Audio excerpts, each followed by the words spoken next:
je suis très heureuse de vous retrouver pour ce deuxième numéro de Vegamag. Alors, je vous propose tout de suite, allez, on va pas perdre de temps. Au sommaire dans votre Vega News, nous allons à la rencontre d'un homme qui a dit adieu au dressage de fauves pour notre plus grand bonheur. Dans votre Vegactu, vous le savez, le 8 et 9 décembre prochain, il y a la grosse machine du Téléthon qui va se remettre en route pour la 31e année. Ça sera l'occasion pour nous de parler de la souffrance animale dans les nombreux laboratoires français. Bon alors maintenant, je compte sur vous pour ne pas vous moquer, ce serait très déplacé, hein. Je dis ça, je dis rien. Si je vous chante les vaches rouges, blanches et noires sur lesquelles tombe la pluie et les cerisiers blancs made in Normandie. Comment ça vous dit rien? Mais bien sûr, vous l'aurez reconnu, c'est un duo avec Chardenne et c'est Stone qui l'interprétait. Elle nous a accordé une interview. Et oui, 30 ans déjà qu'elle est végétarienne, on peut le dire quasiment végane.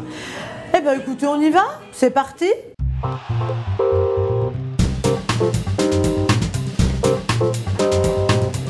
Dimanche 24 septembre se déroulaient les élections sénatoriales.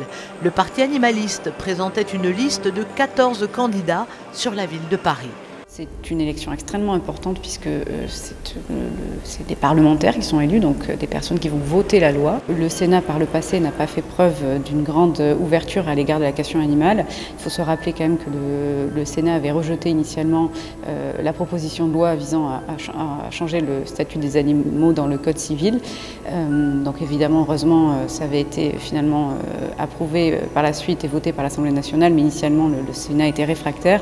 Le parti animaliste, il veut effectivement que la question animale soit présente dans l'ensemble des élections et donc le Sénat, en tant qu'institution parlementaire, doit également avoir à traiter de cette question-là, d'où la présence du parti à cette élection. Le parti animaliste, arrivé devant les listes du Front National et Agir Ensemble, savait qu'il n'obtiendrait aucun siège au Palais du Luxembourg pour un sénateur animaliste. Mais l'important est d'occuper le terrain et montrer qu'il faudra désormais compter sur eux.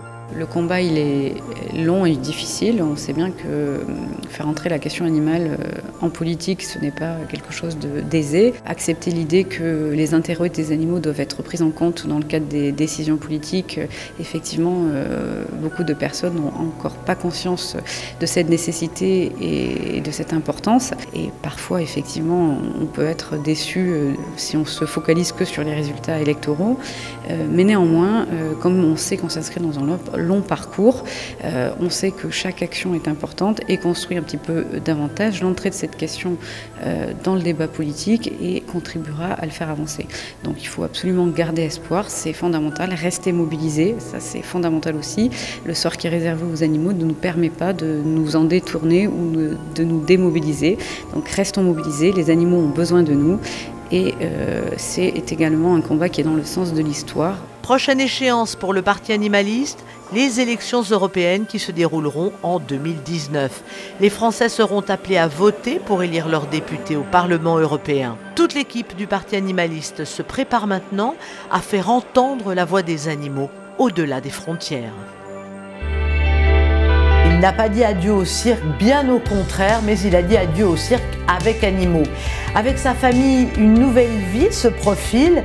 Il a des ambitions, beaucoup d'ambitions pour lui, bien évidemment, pour son cirque, mais également des projets pour tous les propriétaires de cirque qui, comme lui, voudraient stopper l'exploitation animale. Rencontre avec, vous l'aurez compris, André-Joseph Bouglione.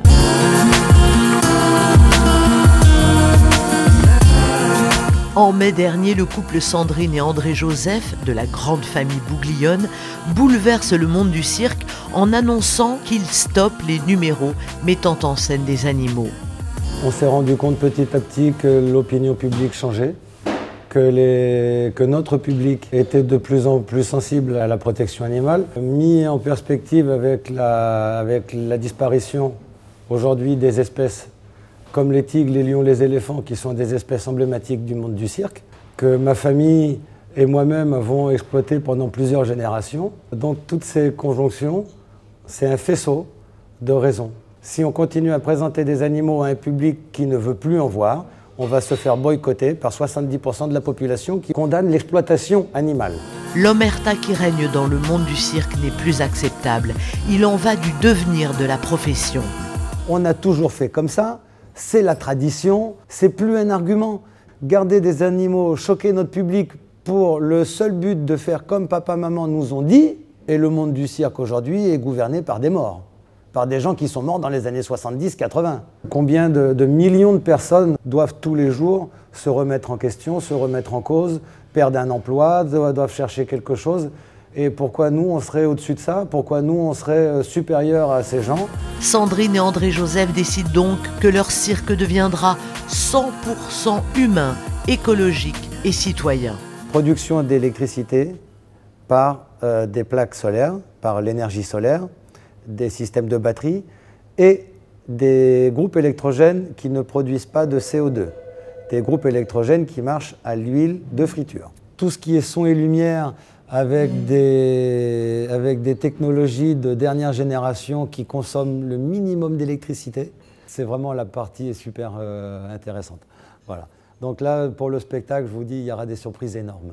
Autour du cirque, pour que le public puisse venir se promener et voir des choses, parce qu'avant, il venait voir les animaux, ben là, il n'y en aura pas. La transition écologique nous amène à créer en itinérance un salon de l'écologie dans lequel le public pourra manger végan ou pas. Il y aura aussi des activités pour les enfants, comme ça les parents qui veulent aller à la librairie, aller dans les stands des associations, se renseigner sur les technologies des entreprises partenaires, des sponsors qu'on aura. Ils pensent bien évidemment à l'avenir de leur entreprise, mais pas seulement. Ils souhaitent que de plus en plus de cirques les suivent dans ce changement fondamental et quasi obligatoire du métier. Alors même s'il est devenu un paria aux yeux de la grande famille du cirque, dit traditionnel, il a pourtant des projets pour ses collègues. En premier lieu, on veut créer une organisation professionnelle digne de ce nom. Cette organisation professionnelle donc aura une vocation de regrouper les cirques qui renonceront aux animaux. On placera les animaux dans des sanctuaires. On est partenaire avec Elephant Haven, qui est le sanctuaire actuellement en chantier dans le Limousin, qui recevra normalement, si tout va bien, si je touche du bois, mais c'est parti pour, recevra les éléphants des cirques. Il faut qu'on trouve encore un sanctuaire pour les fauves, avant d'aller dire il faut interdire, ou il faut faire la transition, ou il faut renoncer. Il faut déjà trouver des solutions pour placer les animaux. Sinon, c'est l'euthanasie ou c'est l'anarchie absolue, quoi. C'est aucun intérêt. Ensuite, donner aux cirques qui auront renoncé aux animaux dans leur spectacle des tournées avec minimum 1 année jusqu'à 2 années d'avance, de perspective. Troisièmement, à ces cirques-là, on offrira gratuitement un soutien administratif. Et dernière chose, un soutien scolaire, un vrai suivi, pas une fois tous les 6 mois, mais un vrai suivi avec des professeurs, des conditions pour respecter aussi le mode de vie nomade, pour faire la scolarité aux enfants.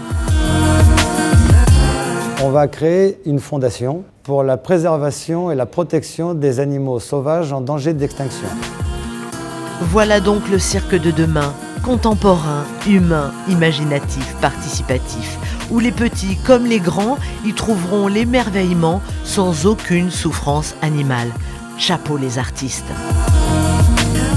A-t-on vraiment, véritablement besoin des animaux pour faire avancer la science? C'est l'occasion de faire dans cette émission le point sur l'expérimentation animale.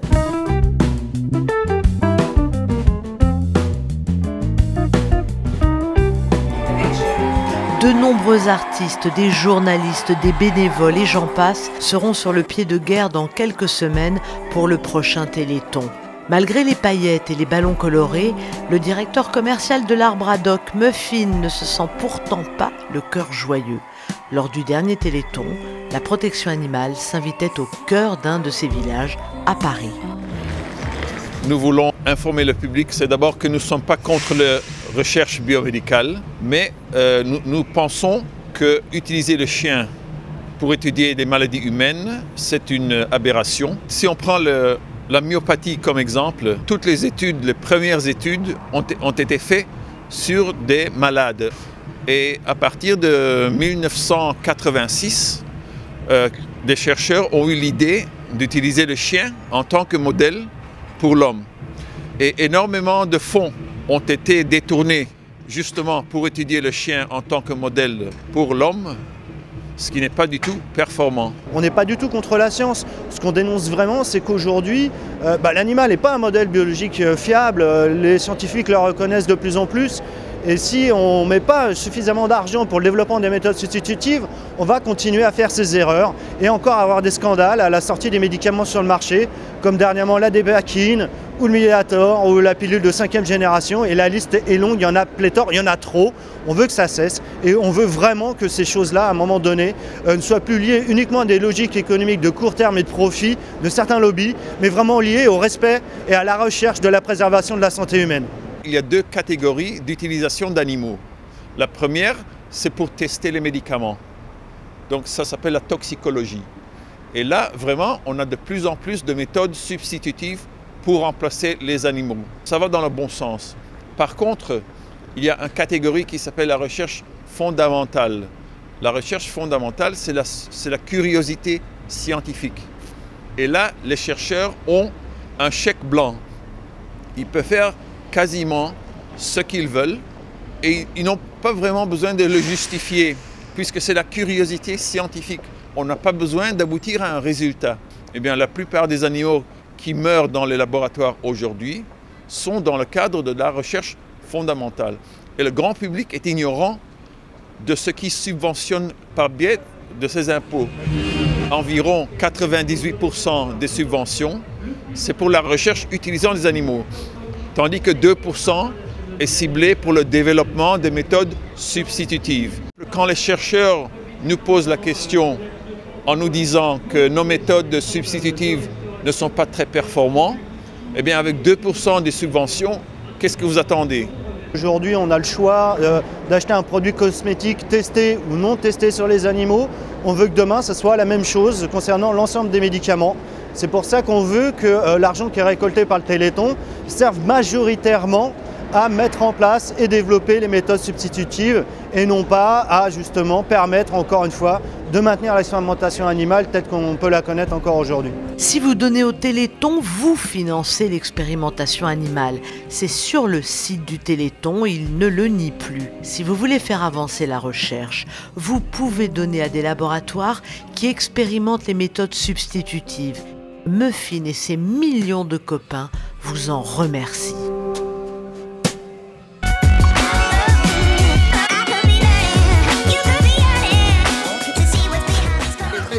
C'est très aimant. Oh la vache. Et encore là, tu ne chantes pas l'aventura. Hein.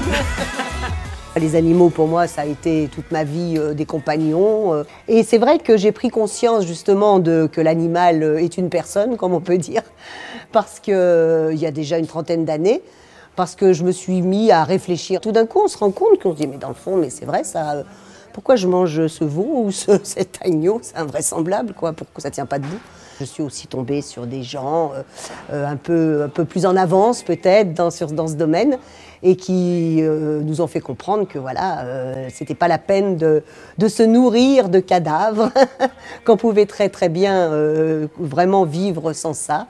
Avec tout ce qu'on a à notre disposition, on a de quoi se nourrir tout à fait équilibré, sans manger les animaux. Donc maintenant, depuis 30 ans, je ne mange plus du tout d'animaux.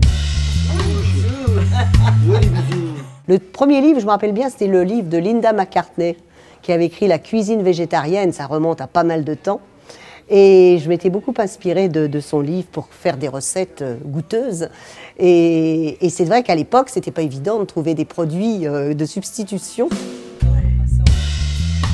Moi, je tends de plus en plus vers le vegan, bien sûr. On est beaucoup sur les routes. On a beaucoup l'occasion de manger dans des restaurants. Et là, évidemment, alors maintenant, ça va. Le végétarisme est bien compris. Bon, il suffit. Mais c'est vrai qu'il y a forcément, pour remplacer, un peu de fromage, un peu d'œuf, un peu de lait. Ça, c'est un peu inévitable. Donc, j'essaye de m'adapter. Mais c'est vrai que de plus en plus, chez moi, j'évite ces produits-là et on ne s'en porte pas plus mal du tout. Pauvre bête. Oh, ma beauté. Pour moi, comme j'ai toujours vécu avec des animaux, même quand j'étais enfant, avec mes parents, Pour moi, l'animal fait partie intégrante de la famille, c'est comme un enfant. Voilà, c'est un enfant de plus, quoi. Moi, j'envisagerais pas une seconde de me passer d'animaux, ça serait pas possible. Bien que je n'ai pas beaucoup de rapports, disons, proches avec une vache ou avec un cheval ou quoi, pour moi, je les considère exactement comme les chats ou les chiens.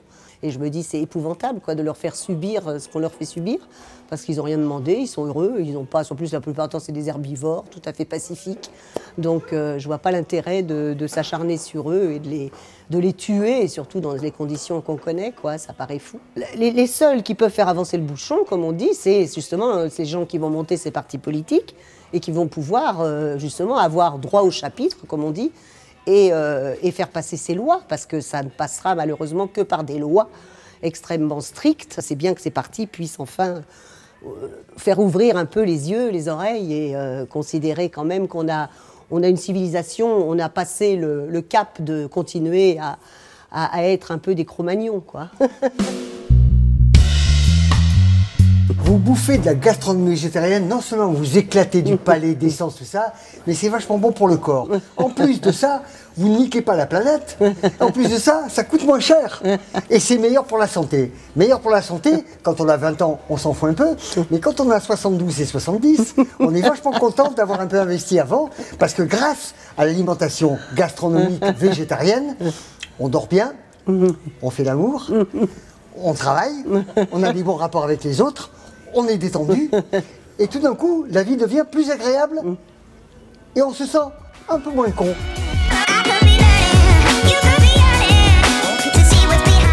Est-ce que vous avez un chien, un chat ou un furet?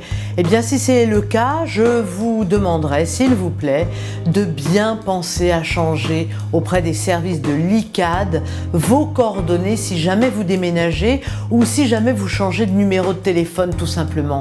L'ICAD, c'est le fichier national d'identification des carnivores domestiques et c'est l'une des plus grosses bases de données françaises relatives aux animaux avec la puce électronique et le tatouage. C'est totalement gratuit de faire ce changement, c'est sécurisé et ça vous permettra de ne jamais regretter un jour de ne pas avoir fait ce changement. Je vous embrasse très fort, je vous remercie d'avoir été avec nous pour ce Vegamag. On se retrouve dans un mois et merci à tous de vous être abonnés aussi nombreux. Ça me fait chaud au cœur, je vous fais de très gros bisous et je vous retrouve bientôt. Go Vegan!